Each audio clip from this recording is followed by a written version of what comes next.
Hello everyone, कैसे हैं आप और क्या चल रहा है? आजकल सब जगह एक न्यूज़ चल रही है सुशांत सिंह राजपूत की, है ना। इस न्यूज़ ने हम सबको हैरान कर दिया और शायद हम सबको बहुत डरा भी दिया। हमें लग रहा है कि जो उसके साथ हुआ, जो उसकी लाइफ में सिचुएशंस आई, कभी हमारी लाइफ में ना आ जाए और कभी हमें ऐसा स्टेप ना उठाना पड़े।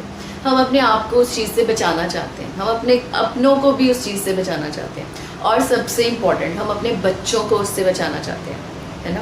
लेकिन सोचने में कितना मुश्किल लगता है ना। डिप्रेशन आजकल कितनी बड़ी बीमारी बन चुकी है। इतने स्ट्रॉन्ग लोग अगर इसको हैंडल नहीं कर पा रहे तो हम कैसे करेंगे? सुशांत जैसा स्ट्रॉन्ग इंसान नहीं कर पाया तो हम कैसे करेंगे? बहुत मुश्किल है ना। इतना मुश्किल भी नहीं है, जितना लग रहा है उतना मुश्किल नहीं है। असल में बहुत आसान है, आसानी से कर सकते हैं। आप कर सकते हो, मैं कर सकती हूँ, सब कर सकते हैं। देखें कैसे। देखिए, ये बताने की तो ज़रूरत नहीं है कि फीलिंग्स में बहुत पावर होती है। हमारी अपनी फीलिंग्स में बहुत ज़्यादा पावर होती है, वो तो हमने देख ही लिया। हमसे कुछ भी करवा सकती है। जो हमारा गुस्सा है वो दूसरों का बड़ा बड़ा नुकसान कर सकता है। जो हमारी उदासी है, हमारा दुख है, वो हमारा खुद का नुकसान कर सकता है। जो हमारे अंदर के डर हैं वो हमें ऐसी चीज़ें करने से रोक सकते हैं जो हम करना चाहते हैं और कर सकते हैं। बहुत लोगों के साथ ऐसा होता है। आराम से बैठ के सोच के देखिएगा। बहुत सी चीज़ें हम करना चाहते हैं लेकिन अपने डर की वजह से नहीं कर पाते। उसके अलावा कई बार हमसे कुछ गलतियां हो जाती हैं, हमारे अंदर कुछ गिल्टी फीलिंग होती है, सॉरी की फीलिंग होती है, कुछ पछतावा होता है। वो भी हमें अपने से दूर कर सकता है, अपने लोगों से जो हमारे क्लोज हैं उनसे दूर कर सकता है। और ये सब तो नेगेटिव फीलिंग्स हैं। कुछ फीलिंग्स हैं जो पॉजिटिव होती हैं, जो दिखने में पॉजिटिव लगती हैं, लेकिन वो भी हमारा नुकसान कर सकती हैं। प्यार, किसी से बहुत ज़्यादा प्यार हमसे बहुत बड़ी बड़ी गलतियाँ करवा सकता है। कभी कभी बहुत ज़्यादा खुशी, अपनी बहुत बड़ी खुशी में भी हम कुछ ऐसे स्टेप्स ले लेते हैं जो बाद में हमारे लिए ही गलत प्रूव होते हैं। होता है ना ऐसा। तो फीलिंग्स तंग करती हैं, फीलिंग्स हमारी परसेप्शन को डिस्टॉर्ट कर देती हैं और हमें परेशान करती हैं। तो क्या करें फिर? सभी फीलिंग्स को दबा लें? दबाना ही पड़ेगा ना। प्यार को भी दबा लें, गुस्से को तो दबाने को सब कहते हैं, लेकिन प्यार, खुशी, इनको भी दबा लें। क्या हम ऐसे कर पाएंगे? क्या बच्चे अपने माँ बाप के लिए अपने प्यार को दबा पाएंगे? या बड़े अपने बच्चों के लिए अपने प्यार को दबा पाएंगे? या हम अपनी खुशियों को दबा पाएंगे? अगर खुशियों को ही दबा दिया तो फिर जिंदा रहने का फ़ायदा ही क्या, है ना। नहीं कर सकते, बहुत मुश्किल है। चलो छोड़ो, हम नहीं करते, हम कुछ और करते हैं। आप मुझे एक बात बताइए कि मान लीजिए कि कोई एक बहुत स्ट्रॉन्ग इंसान है, बहुत स्ट्रॉन्ग, आपसे ज़्यादा स्ट्रॉन्ग, आपको हरा सकता है, तो आप उससे डर जाओगे? डर जाओ, कोई कितना भी स्ट्रॉन्ग क्यों ना हो, उससे डर जाएगा, है ना। अब सोचो कि वो इंसान आप पे अटैक करने आ रहा है, वो दूर से चला आ रहा है आप पे अटैक करने, आपको मारने। आपको दिखाई दे रहा है वो दूर से आता, और जैसे जैसे वो आता आता आपके पास पहुंचा तो आपने देखा कि अरे, इसे तो मैं पहचानता हूँ, ये तो मेरा नोन है, ये तो कोई है मेरे बुआ चाचा मामी का लड़का। तो आपकी फीलिंग्स कैसे चेंज हो जाएंगी? जहाँ आप उससे इतना डर रहे थे, अब आपको डर नहीं लग रहा, अब आपको अच्छा लग रहा है। अब आपको खुशी हो रही है कि वो जो पावरफुल इंसान मेरे अगेंस्ट था, अब वो मुझे कुछ नहीं करेगा, बल्कि अब वो मेरी साइड आ गया है। हो सकता है वो 10 और बुरी पावर से आपको बचाए। हो सकता है ना। कैसे फीलिंग्स एकदम ट्रांसफॉर्म हो गई? कैसे? क्योंकि आप उसे पहचानते थे। यही चीज़ हमारी फीलिंग्स के साथ होती है। हमारी फीलिंग से हमें डर लगता है, वो हमसे बहुत पावरफुल है, बहुत कुछ करवा सकती हैं। लेकिन अगर आप अपनी फीलिंग्स को पहचान लेते हो तो वो आपकी साइड आ जाएंगी, आपका नुकसान नहीं करेंगी, आपका फ़ायदा करेंगी। तो कैसे करें, कैसे पहचानें अपनी फीलिंग्स को? करने का काम सिर्फ इतना ही है, अपनी फीलिंग्स को पहचानना है। लेकिन इसमें भी 2 चीज़ें हैं। पहली चीज़, उन फीलिंग्स को हमें खुद पहचानना है, और दूसरी चीज़, हमें अपने बच्चों को ट्रेन करना है अपनी फीलिंग्स को पहचानने के लिए। मेरे ख्याल से बच्चे ज़्यादा इंपॉर्टेंट है, तो इसलिए मैं अपनी बात बच्चों से शुरू करूँगी।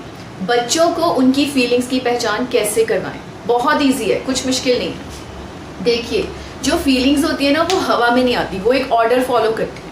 आपकी कोई भी फीलिंग है, प्यार है, गुस्सा है, या उदासी है, या कोई भी परेशानी है, अगर उसको ठीक से हैंडल नहीं करेंगे ना तो वो अल्टीमेटली गुस्सा ही बन जाएगी, वो एंगर ही बन जाएगी। तो सबसे ऊपर तो एंगर ही है, एंगर यानी गुस्सा। जब हम अपने एंगर को हैंडल कर लेते हैं तो आप ध्यान देना कि वो पीछे अपने कोई उदासी छोड़ जाती है, थोड़ी सी सैडनेस छोड़ जाती है। एंगर हैंडल हो भी क्या ना, सैडनेस रह जाती है। अगर आप उसे भी हैंडल कर लेंगे तो आप पाएंगे कि पीछे कुछ फियर था, कोई डर था, जिस चीज़ से हम डर रहे थे जो हमारा गुस्सा बन गया था। जब आप फियर को भी हैंडल कर लेंगे तो आप देखेंगे कि आपने खुद भी कुछ गलती की थी और आपको सॉरी की फीलिंग है, आपको गिल्ट फीलिंग है।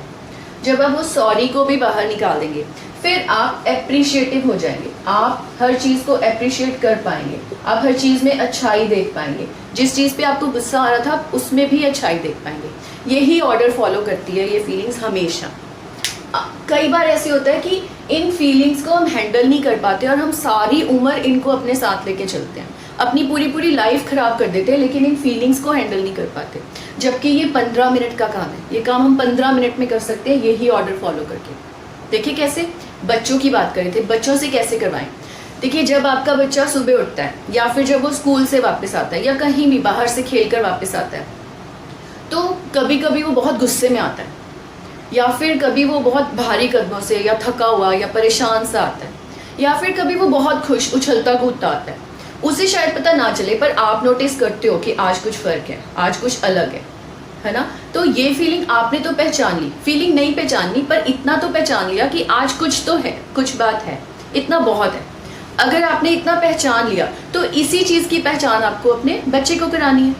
तो आप कैसे करेंगे, उसके पास जाइए और यहाँ से शुरू कीजिए। उसको सबसे पहला प्रश्न ये पूछिए, वो गुस्से में लग रहा है या नहीं लग रहा। आप उसको पूछिए, बेटा आप गुस्से में हो। शुरू में शायद वो खुल के जवाब ना दे, लेकिन अब 2-3 बार प्रैक्टिस करोगे, ऐसा उसके साथ रोज करोगे या हर बार करोगे तो धीरे धीरे बच्चे खुल के अपनी बात बताना शुरू कर देते हैं। ठीक है, तो आप उससे प्यार से पूछिए, बेटा आप गुस्से में हो। तो वो बताएगा, अगर वो गुस्से में है तो वो बताएगा कि हाँ मुझे इस चीज़ पे गुस्सा आ रहा है। जब वो गुस्से की बात बता देगा तो उसके बाद हमने उसे उपदेश देना नहीं शुरू कर देना कि ऐसा करना चाहिए वैसा करना चाहिए। रेजिस्ट कीजिए, मत बोलिए कुछ, उसकी बात को सिर्फ सुन लीजिए और सुनने के बाद उसे कहिए कि ओके अच्छा तो आपको इस बात पे गुस्सा आ रहा है, हाँ में हाँ मिलाइए। और फिर पूछिए कि ओके तो अब क्या आपको किसी चीज़ पे उदासी भी हो रही है या कोई दुख भी हो रहा है, किसी बात की सैडनेस भी है। आप हैरान हो जाओगे लेकिन वो बच्चा बताएगा कि हाँ मुझे ये बुरा लग रहा है, अभी भी मुझे ये चीज़ बुरी लग रही है। वो बात भी सुन लीजिए और फिर उससे पूछिए कि बेटा आपको किसी बात का डर भी लग रहा है। ये थोड़ा मुश्किल है, अपने डर बताना इतना इजी नहीं होता, तो आपको थोड़ा प्रॉम्प्ट करना पड़ेगा। कैसे, आपको इन 2 चीज़ों का जवाब मिल चुका है तो आपको थोड़ी सी स्टोरी तो पता है, तो आप अंदाजे से बोल सकते हो क्या आपको इस बात का डर तो नहीं लग रहा, क्या आपको इस चीज़ का डर तो नहीं लग रहा। तो वो बच्चा बताएगा कि हाँ मम्मा मुझे इस चीज़ का डर लग रहा है। जब डर भी बाहर आ गया उसके बाद उससे पूछिए, बेटा इसमें कहीं आपने भी कुछ गलत किया था, आपको लग रहा है कि आप कुछ बेटर कर सकते थे या आपसे भी कोई गलती होगी। तो वो बताएगा कि हाँ मैंने ये गलती तो की है, मुझे भी लग रहा है, शायद हंसता हुआ, स्माइल करता हुआ, घबराता हुआ या किसी भी तरीके से वो बता देगा कि हाँ ये गलती तो मैंने की।